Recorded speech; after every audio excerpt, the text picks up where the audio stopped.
Often, corruption has been understood as personal greed or wealth accumulation as a crime.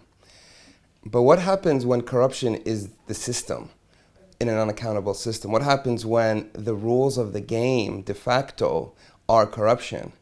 And so with this paper, the argument that we make is that yes, you could have bribery. Yes, you could have individuals who are profiteering on that level. But what we want to look at is the actual roots of all that. What actually drives the unaccountable system?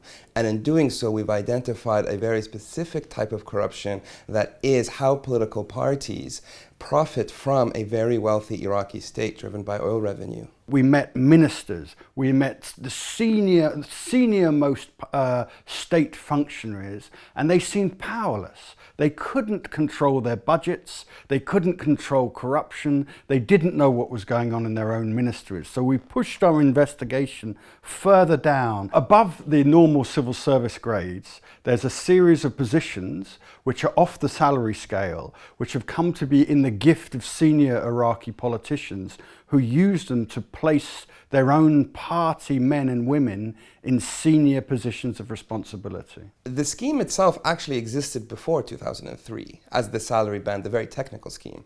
I think what we saw since 2003, keep in mind the decision on de-Baathification meant removing the top 4 layers of civil service across the government. And in the place, the political parties saw an opportunity to be able to put their people.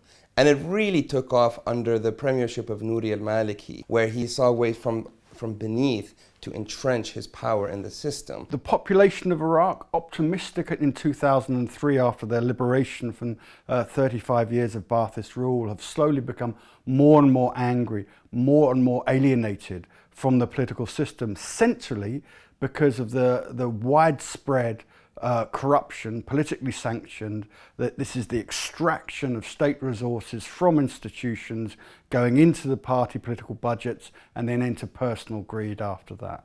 There's been a lot of attention on protests in Basra in 2018 and then particularly in October 2019 in Baghdad and the south. And I think the protesters were really the first group in Iraq to identify the problem at its core. That is, it's not about a single party, it's not about a single leader being corrupt, but the protesters are saying we're against the entire system. Well, the 2021 national elections in October are meant to be an election of change. They're out of schedule, they're going to be held early because of the mass protests of 2019, but it looks in fact like there'll be a status quo election with low electoral turnout, the old parties dominating, and a great deal of tactically deployed violence used to murder anyone who is a challenge to the system.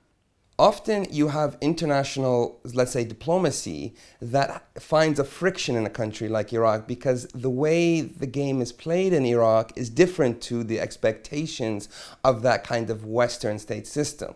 So, expecting the prime minister or the president or a minister to be powerful, because in sort of Western states that could be the case, makes it problematic for many diplomats who will go into Iraq, will meet with one person, assume that person has power, contract that person, and then see that contract fall apart because of the choke points in the system. Why has this system gone so badly wrong? Why is corruption omnipresent? Why can't any Iraqi government since 2003 deliver fresh running water, reliable electricity to its own population when billions and billions of dollars have been spent on trying to deliver that?